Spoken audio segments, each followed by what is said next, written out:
What can I do you for? Oh, I don't know. Whatever you have on drafts looks good. All right, coming up. Hi. I hope you haven't been waiting too long. No. I got here but just a couple of minutes ago. Not even long enough to develop a paranoia that you wouldn't show up. I almost didn't show up. Oh, well, then it's not paranoia if somebody's really out to get you, is it? Right. Here's your draft. And for the lady? No, not a thing, thanks. My manners. After I called you, I thought Cece might show up here tonight, and the last thing I wanted was to go another 10 rounds with him. Well, what changed your mind? I have an idea. I wanted to run it by you before I put it into practice. How would you feel if Journeys was the hottest ticket in town next week? How would I feel? I would feel wonderful. I don't think that's possible because, you see, CC has every print locked up. He's got the master, he's got the negative. One. But one. It's the video transfer of the film. Yes, it is. I knew where you kept it at the warehouse, so I thought I'd just help myself. Does this run in the family?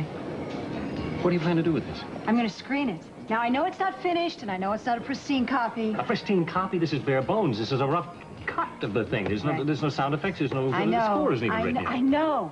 But this film, as it is, stands on its own, Steven. Remember my reaction when I saw it? It took my breath away. And I know the exact same thing will happen when we have a screening for the press. To what purpose?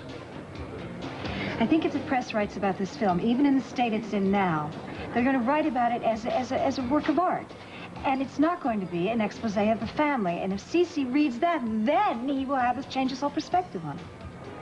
Well, what if CC doesn't change his perspective? Oh, he will. I don't know him like I think I do. All of this aside, what you are talking about is highly illegal. Do you know that? Well, then let him throw me in jail. Let him fight me. I'm ready for a good fight. And if that happens, think of how all the negative publicity will be good for our box office. Come on. Help me make a guest list, okay? Thank you. You bet. Okay, Steven, today's Monday. I figure we can get this pulled together by Friday. I can get the invitation out tomorrow, right? And I'd like to do it the screening at the warehouse. Is that all right? Well, if the film in this condition is as good as you think it is, I don't think it really matters where we show it. I don't think it does either. Now, what favors can you pull in? I would like every top critic from the newspapers, the magazines, the trade papers there.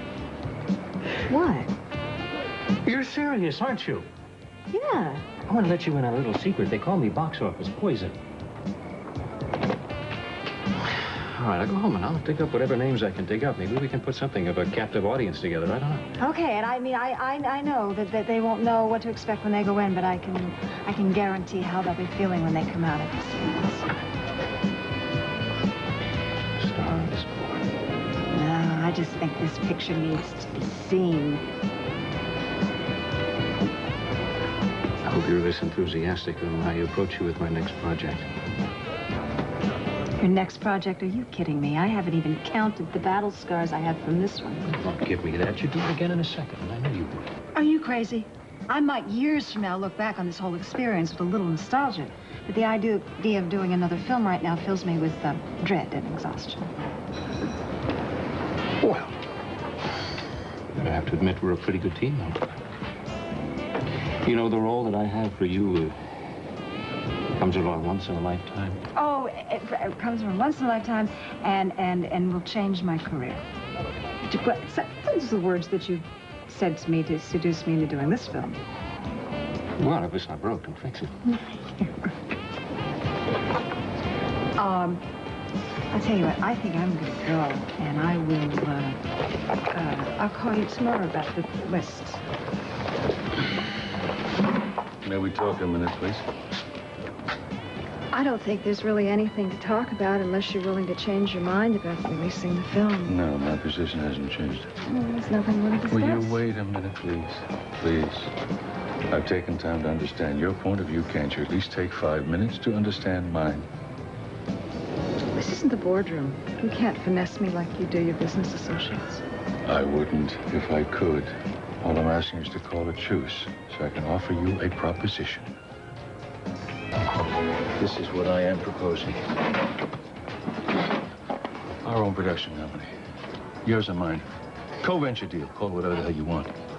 You can seek out your own properties. You can develop them. You can star in them. I'll supply the money.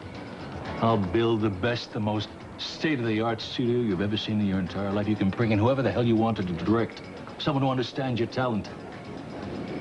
Like you, someone who understands my talent. Why go to all the trouble and expense, Cece? Why don't you just build a dollhouse? Be the master architect. Move me from room to room, to the kitchen to the bedroom. Then you can have total control. That is not what this is all about. Exactly what this is all about. You don't seem to understand. I don't want to do another film. I have just done a film, and I have done the work of my life, Cece, and I want it to be seen, but that doesn't suit you. That doesn't fit into your plans. What else would you like to change? How about Van Gogh's paintings? Maybe we could burn one and have it repainted if it isn't the right color. That is not the same thing, and you know it. It certainly is the same thing. You have set yourself up as judge and jury about what the public may see and may not see. And until you realize how wrong you are, I have nothing to say to you. Sophia. Sophia!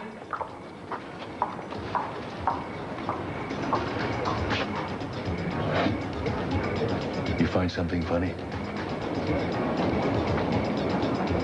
CC, you are some piece of work. You're gonna buy her a production studio. She gets to star in the vehicle of her choice.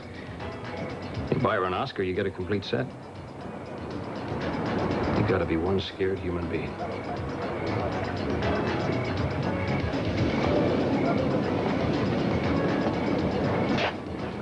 Scared of who, hotshot? You? No, I think you're scared of my film.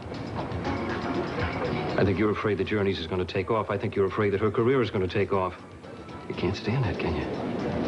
Because if she's making love to that camera, she can't be making love to you, and that's a thought that you can't bear. You untalented... Oh, save it, CC, but I will pass on a little tidbit to you. Just keep saying to yourself over and over and over again, it's only a movie. It's only a movie. I got a big tidbit for you. From now on, don't expect to direct anything other than Ding Dong School.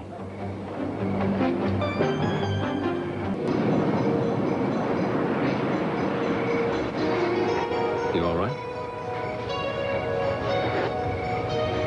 I was just thinking about a story I once heard about Picasso, that he actually drew pictures in the sand. And when the tide came in, it washed them all away. Can you imagine that, Picasso's? So I guess if my pictures in the sand don't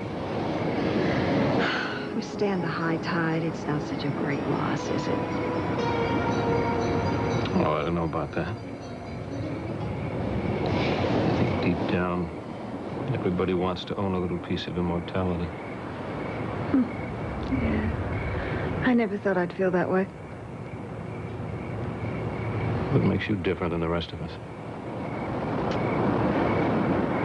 I also made another decision. I'm going to tell Cece about the screening on Friday. Why? Oh, because I don't like to do things behind his back. That just doesn't, it's not comfortable with me. And anyway, it's important that he see it. That's the whole point. And I think if he does see the film, he'll change his mind about releasing it. And what if he doesn't? Oh, you know, he's not exactly what he seems. I mean, I have a tendency to paint him in bold strokes, and people misunderstand him. Deep down, he's really a very tender, gentle man. Do you know how important this film is for us both? Now, he puts a lock on that release. That's it. That's it for us both. There's no second chance. It won't happen. But you don't know that. You can't guarantee that. The fact is, come Friday, you don't know what CC will do.